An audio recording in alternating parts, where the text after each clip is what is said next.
long time no see. So for today's video, hello, okay, hi, yes, you can have some attention. So for today's video, I thought I'd do something a little bit different than what I have done in the past on this channel, and that's to talk about how I saved £50,000 by the age of 24. So first thing, the very first thing that you need to do is to have some form of a savings account, whether that be an ISA, whether that be a lifetime savings account, whether that be just a bog standard current account. You need to have money that you can put your money in. Of course, the best thing to do would be having one that's got a little bit more of an interest rate, because then essentially you're getting free money for having your money in that account each month. At the moment, with how the current world is, interest rates are fairly rock bottom, not necessarily going to get you anywhere, but there's something to consider, because as everything gets back to normal, interest rates are going to go up a little bit, hopefully. So the first thing to do is to have a savings account. Now, I follow a 60-40 rule.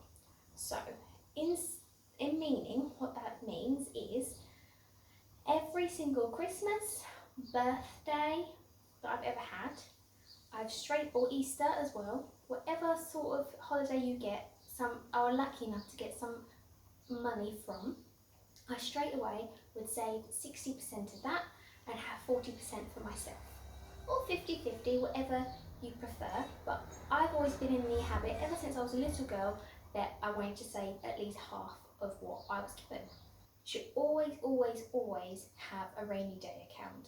And by rainy day account, I mean that can still be the same account as your savings, but it means that, touch wood, if anything was to go wrong, whether your car breaks down and you need a new car, your boiler breaks,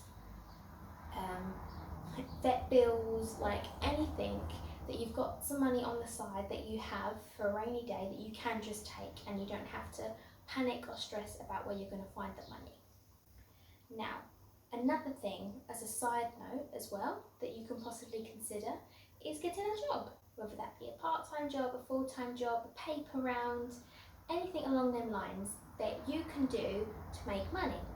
Now, when I was in A-levels, so 17 to 18 years old, I didn't have a job. I was working and I was studying really hard, and I wanted to get into university. So I was lucky in the sense where I was living with my mum, and she didn't charge me rent and she didn't expect any money. So I didn't have to pay for many expenses.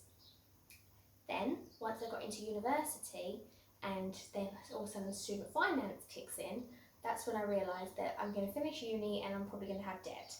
So straight away I then took a part-time job. Now again, I followed the 60-40 rule, and I saved half of my wages each month. Now, by having that money, yes, I was getting money from student finance, but I didn't want to rely on that too heavily, because I knew as soon as I finished uni, I'd have to pay that back anyway. So I had a part-time job to help me out, help me save, help me have things like holidays and new clothes, my car, like things like that. But I knew that I was saving some of it, so I didn't have to worry too much. Then, of course, once I've graduated, I've now got a full-time job. So straight away I'm doing the same thing, saving at least, well actually now I'm saving more than half, because I'm trying to save up for a house, but you still save as much as your wage as you possibly can. Now, the next tip is trying to avoid things on finance, i.e. a car, a phone, TV, like anything significant value where you can't pay it up front and you're going to have to take an extended period of time to pay it back. So for instance, I have obviously got a phone, but it's a SIM only contract. So it means that I think I pay like £20 a month, and that's purely just for Wi-Fi and to actually use the technology, like text, call, that sort of thing. But the actual phone itself is paid off long ago. It's not the most up-to-date phone on the planet, but God, I must sound really old when I say this, but it makes phone calls. I can use the internet. I don't need it for much else. Then obviously my car, I didn't get a brand spanking new thing. I got one where it was within my price range. I could pay it all off in one go, and because of the car that I've got, I don't pay road tax, which is a bonus. Obviously, once I first passed, car insurance was expensive, but touch wood, I haven't got any accidents under my belt, so my car insurance has reduced in price. But saying that as well, when it comes to car insurance, if you can, now there's pros and cons, so I'm not going to go too much detail, but you can either pay it annually or you can pay it monthly. Now, annually will mean it's cheaper overall. Annually means that you haven't got to pay up the lump sum up front, however, there is going to be interest rates on it. Now, for the first 4 years of me having my driving license, I did pay my car insurance up front because in my head I was saving money overall in the entire year. However, this year I've had to start paying it monthly purely to try and help my credit score, so that because everything I was paying up annually and I didn't actually prove that I could pay anything monthly apart from my phone bill. So that's another tip. Try and avoid anything on finance if you can help it, because then otherwise in the long run you can end up paying more back. Now, third tip would be to avoid having any loans, credit cards, or anything where you've got in some form of debt. Now, obviously if you go to university, straight away you're going to have a student loan. I was very lucky in the sense where my degree at the time was free and I only had to pay for the student loan at the end of the year. So I did the same thing again. I just paid it all off in one go because I could and because I had my rainy pot sitting there that I could use. Now obviously you don't have to because they don't take a massive amount out of your wages each month. I think it's something like £20 to £50 depending on how much you earn. But I just wanted to pay it all off because when you do go to buy a house, then they do take all these sort of loans into consideration. Now, obviously, credit cards can either be your best friend or your worst enemy. Credit cards are very good in the sense where if you know how to use them, you're smart with using them, and you can keep on track, but they're not so good if you're using them as sort of free money.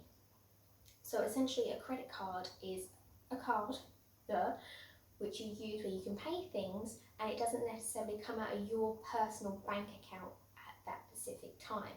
What then happens is you then get a bill 1 month later with a detailed list of what you've bought using that credit card, and then you're expected to pay it back. Now if you don't pay it back, that's when all of a sudden your credit score gets severely affected. But if you do pay it back on time, then your credit score goes up. So that's what I mean when I say they're either your best friend or your worst enemy. So you need to be careful with them. That being said, I am not a financial advisor, nor do I have any qualifications in anything to do with finance. So you're best to speak to somebody that does. But it's just from my experience and what I've learned and what I've researched before going ahead and ordering a credit card. I mean, I've only had mine a couple of months, but I'm trying to build my credit score up. Now, another thing to do is to look at your overall expenses. So how much do you have going out a month? How much do you need a month? How much of what's going out is crucial, i.e. for food, gas, electric, like things that you cannot not pay? And then how much of the things are with you don't really need to pay, but you're doing it for yourself, i.e. clothes, socialising, food to the extent of unnecessary foods, i.e. going out for dinners, buying expensive food, so for example going to Waitrose rather than Lidl's, them sort of things.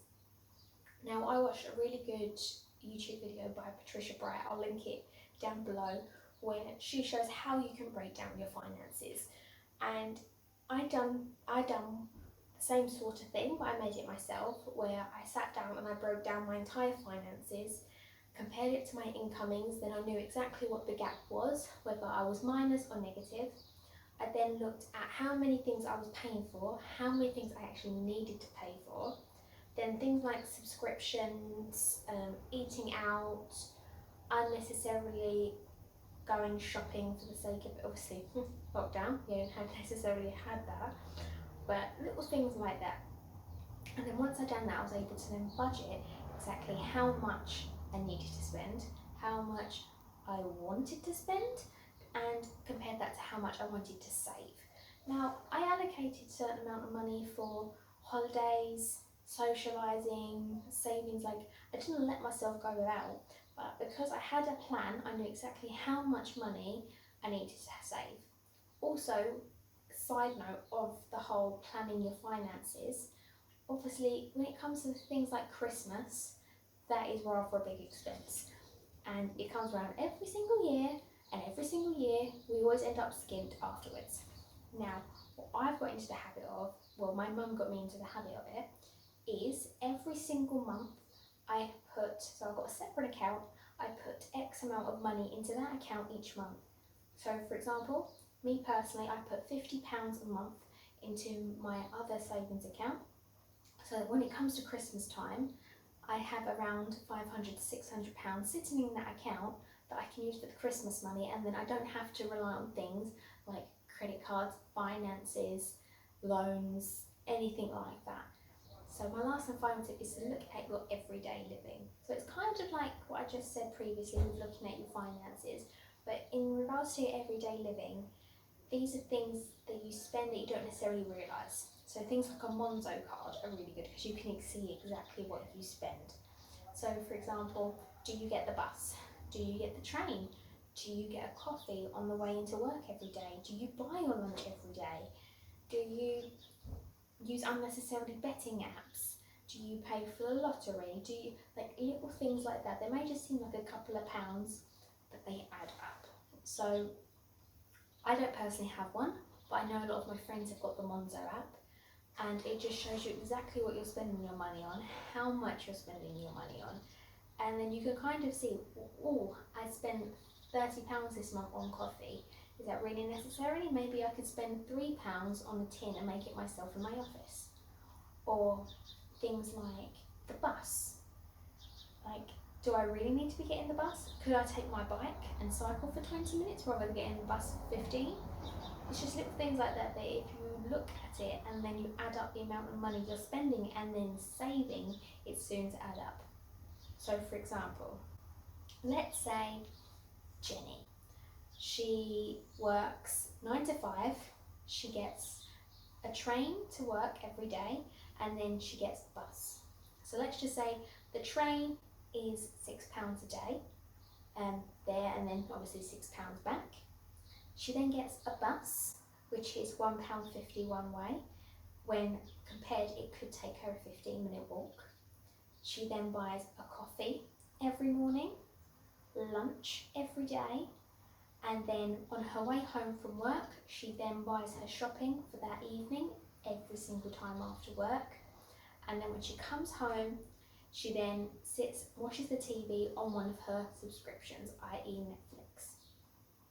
Now, let's review this situation and see where she's spending money and where we could be saving the money. So, the train, sometimes you can't necessarily avoid, but she could if she looked into it. How long would the cycle be if she needed to? How long would the walk be? Could she jump into someone else's car and share the petrol money? The bus. Straight away you could save on the bus money. If you was to stop taking the bus every day and was to walk, then you're saving money. The coffee. Could she not buy something and keep it in her office to make one by herself? Or could she reduce the amount of coffees that she's buying in a week? Lunch. Could she not make her own coffee? Could she not make her own lunch every day? That way she's saving money and probably saving some calories as well, and to help her lose a little bit of weight if needed. Because sometimes all those packaged meals you buy are full of fat, full of salt and preservatives. Then also, maybe she should start looking at doing a weekly shop compared to a daily shop, because then you're spending far more money because you're buying things when you're hungry, for example, and also you can't meal prep if you're buying things on a daily basis. And then when she comes home, she wants to watch the telly. How many subscriptions has she actually got? Has she got a Sky account? Has she got a Netflix account? Has she got Like, what other things has she possibly got that she's paying for? She might even have Disney Plus as well. So it's little things like that. It's if you was to cut that all out, you'd end up saving lots of money. And I bet a lot of us do little things like that that we don't even realise we're doing. So, that being said, I hope all these tips helped. I hope I maybe helped at least one person or gave at least one good suggestion. If you have any other ideas or any suggestions, please leave them down below. I'm more than happy to learn. But as I said, I'm not a financial advisor, nor do I have any qualifications when it comes to finance. I do have a degree, but not in finance. So this is just from my experience and my own personal savings. That being said, I hope you all have a lovely day, and I'll see you guys next time. Bye!